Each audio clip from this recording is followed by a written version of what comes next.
Hey guys, my name is Ryan Haworth, and this is my playlist for the practice assignments that go along with my Adobe Illustrator CC 2015 Basics course. It's also on YouTube on this channel, so subscribe and you can follow along in that course, or just go check it out on this playlist that I will provide in the description. So this is basically the videos that I feature here will be walkthroughs of some practice assignments that I'm putting together, and it's for folks who may need a little review or refresher on how to use the tools, how to do things in Illustrator, a little more in depth, step by step by step, as opposed to the other course, the other videos in the course, which are more how to do things, assuming that you have some practice or experience with Illustrator. And this practice course, obviously, is how you get that practice. You can use it in tandem, going alongside with your following through that course. Or you could complete this course ahead of time and then go back and start with that basics course and follow through that way. It's entirely up to you, whatever you're most comfortable with and whatever you feel like you can handle. The other thing is that the lessons will follow a similar kind of a structure, and instead of having maybe the same numbering, they might be a little bit different. Just because this is also intended, you could take this course separately. So that's why there's that difference. However, the procedure, going through the program step by step, learning the tools as they progress, is going to be very similar in that same kind of fashion. So that is a basic introduction as to what this course is, and we'll get right into some more details with this course here in just a second. Throughout the course, I will have videos to explain each practice assignment, along with a link to the exercise files needed for the assignment. I expect that you will download the assignment, those exercise files, and open the files to follow along with the video. However, each file features instructions detailing what to do. So you may choose to watch the video, pausing and trying out each step with me, and then go back and do it all on your own, or you could do it on your own using the instructions in the assignment, the file itself, until you get the techniques down. That's entirely up to you. So I assume you know some things about your own ability with a computer right away. Number one, I assume that you know how to operate your own computer. Number two, I assume that you can read. There are written instructions in each practice assignment that will help you to complete that practice assignment. However, if you follow along with the lessons, I will demonstrate each practice assignment in the videos so that if you are unable to read, then you can still follow along and get to know the Illustrator program.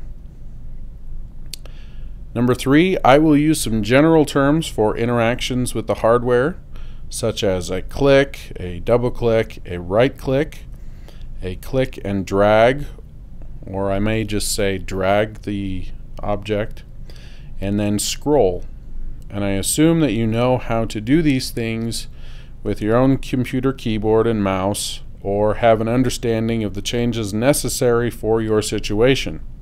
For example, you may use a customized keypad,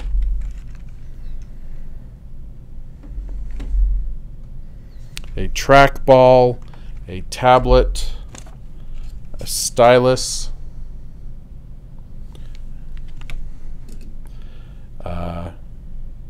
your mouse might look different. You may have what looks like a single button mouse, but in fact has capability for right and left click.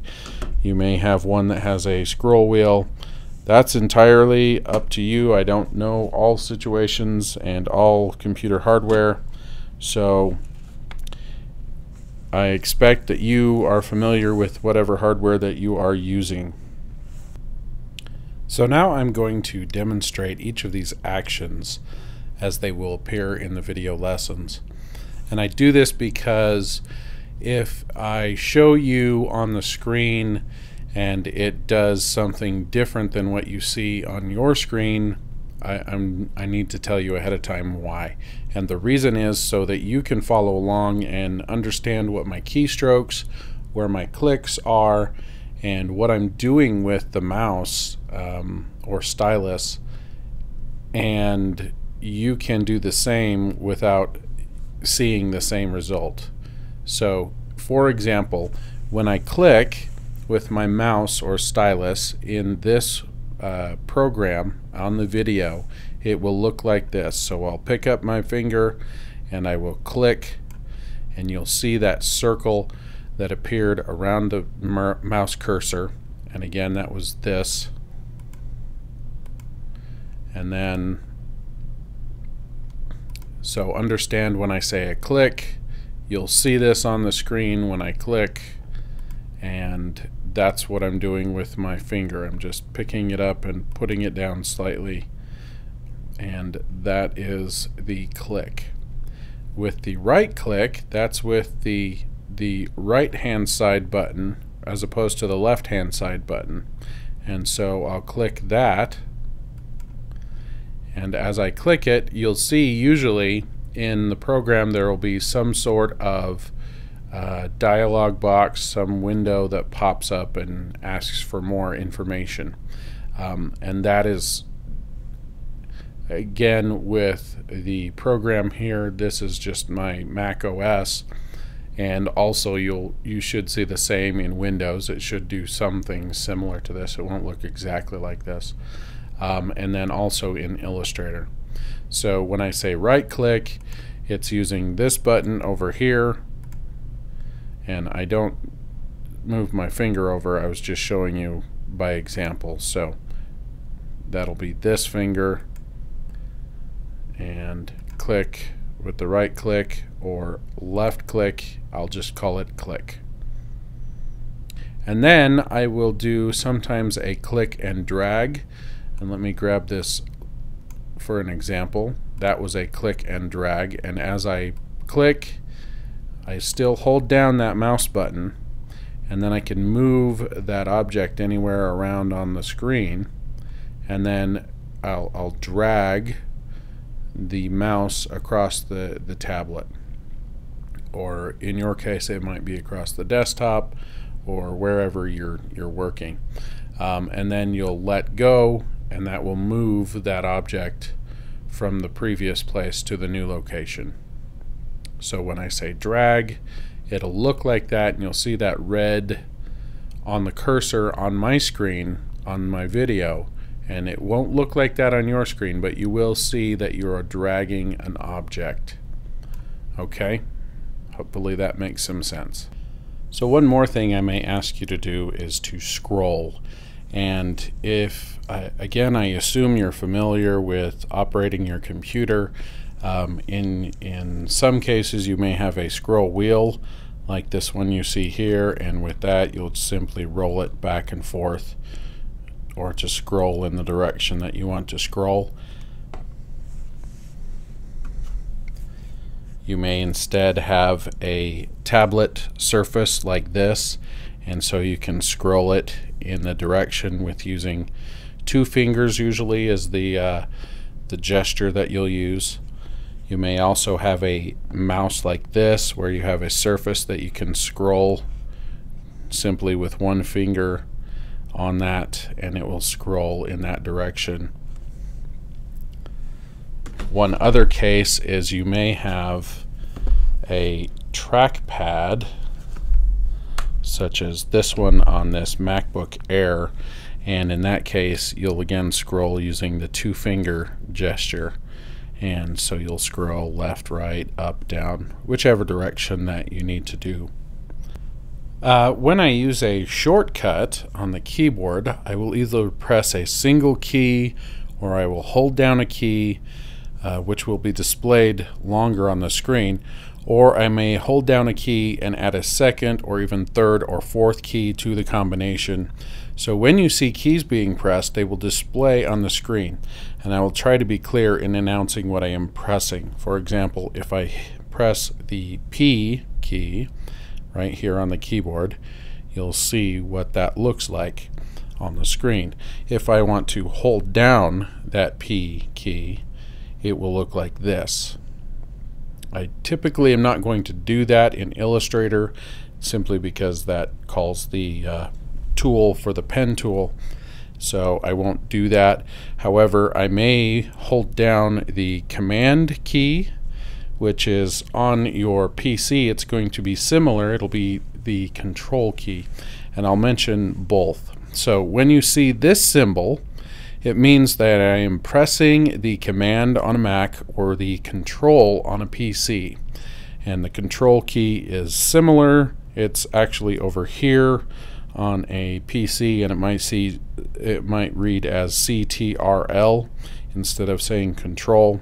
It'll be similar to this key. However, on a Mac we don't actually use that key. So anyway, again, this symbol that you see it on my keyboard here on my Mac is what I use whenever I talk about using the Command key. And again, you could use multiple keys at once, so Command or Control, Alt or Option, and Shift at the same time, and that's what these three symbols are. So let me show you that again. The Shift symbol looks like this. It's an arrow pointing up, and it means shifting. And the reason is, way back in the old days of movable type, when you had the cases where your individual pieces of type, and as you placed out your word or your layout letter by letter, you would grab from the upper case, the one above the printer, or you would go to the lower case, which was just below that. And so you had a case that had your letters, the individual blocks that you would set in your type. And so the upper case had the capital letters. As you see here on the keyboard, all of these are capital letters. Yours may or may not appear the same. But when you think of uppercase, you're shifting from that lower case to the upper case, and it was literally a case that you would shift and move and grab that other case. So that's why we have that up arrow to go to the upper case, and that will get your uppercase letters. And then also it does some other things in Illustrator. So Shift is this symbol, and that's the reason why it is in uppercase, or why it's that arrow pointing up, to remind you to go to that upper case. And so again, that's Shift. So when you see this symbol, when you see this symbol, understand that I'm holding down the Shift key.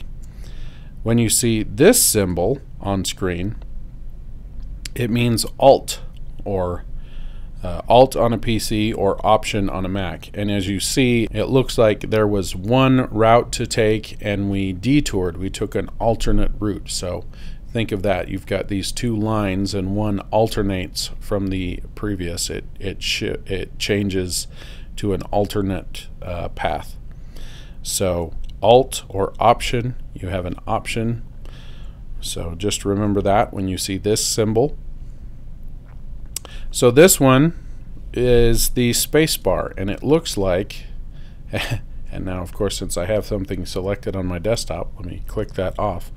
When I hold down this key, it's the space bar, and it looks like a blank space in a there's no letter here on the screen. It's just this blank space. And So that will be your space bar symbol. So whenever you see this symbol, understand that I'm pressing or holding down the space bar. So this one is the backspace symbol, and as you see it on screen, it looks like an X and an arrow kind of pointing towards the back, or the left direction, going backward through the type. And on your Mac, it's going to be this delete key, and I will say delete just because it's what I'm used to doing and thinking and most familiar with. However, on your PC, it will say backspace, and so just understand that when I press this and you see this symbol, it means to use that backspace, or backspace on a PC, or the delete key here on a Mac. And there is another key on your PC just above here that should say the letters DEL on it, standing for the word delete. You could use that one as well. So in most cases, when I say delete, you could either use the backspace or the delete key on a PC, or on your Mac, you'll just use this delete key. So there is a control key, again, on your Mac, but we don't really use it and in Illustrator, and so when I say control, I will try to follow it by specifying on a PC. So when I say control on a PC, understand that I'm not talking about this control key on your Mac. I will actually mention also at the same time command on a Mac. So back to the assumptions. Number 4, as a disclaimer, I will assume that you have full use of both your hands and arms. However, if this is not the case, many techniques and procedures with Adobe Illustrator, there are alternatives to what I teach, and I'll say, use your one hand on the mouse, and for example with the finger dance, I'll teach you using both hands, one on the mouse and one on the keyboard, to speed up your workflow by using the modifier keys. And if you only have one hand to use, you may always use the menus or the toolbars, or find the necessary tools and the modifiers and functions. And I will try to show at least once where each tool, modifier, or option is located, so that you can accomplish the same result no matter your situation. Also, I am right-handed, but I have seen personally folks who are left-handed use the same techniques, just left-handed. So there is adaptability in the program and in my lessons for you to use depending on whatever your situation might be. So moving on, each lesson will have its own practice assignment files. And again, these will be provided with each video. And as you download them, I suggest you keep them all together somewhere on your computer, either a hard drive or an external USB or other portable storage drive. And I have this one on my desktop as an example. So when preparing to do the practice assignment, either open up Illustrator first or open the file. And so for example, I have Illustrator opened, and I can open the file this way, and for that you'll do Command O, and I'll go to the desktop where that file is and select it and click Open. I'm going to create each of the files in a template file so that they will open as an untitled document. In this case, you see it says Untitled-12 because I've had quite a few of these that I've been practicing with. So as you go through the practice, you may save the file, or you may simply close the file when you're done without saving. And so next time you want to review the practice, simply reopen that template file, and it should be a new untitled document based on the original settings. So we'll show that here. Let's just close the file, and then I can go back to either open, or I can go new from template and find that file. So I'll just do it like this, and there it is again. And now it says Untitled 13. Again, yours may say something different, but it will be untitled, and then you can work with it. So the next time you review, you can simply reopen that template file, and again, it'll be a new untitled document based on the original settings. If, however, you change the template file, or it becomes corrupted, or something happens to it, you can just simply go to that link and re-download the file from that link provided with the lesson. So thank you for bearing with me through this long, boring video, through all the disclaimers and assumptions, before we get into the fun stuff of practicing with Illustrator. Again, welcome to my course. This first lesson, or the first lesson, is going to be on selecting and moving with the selection tool. So go ahead and click this link to get started.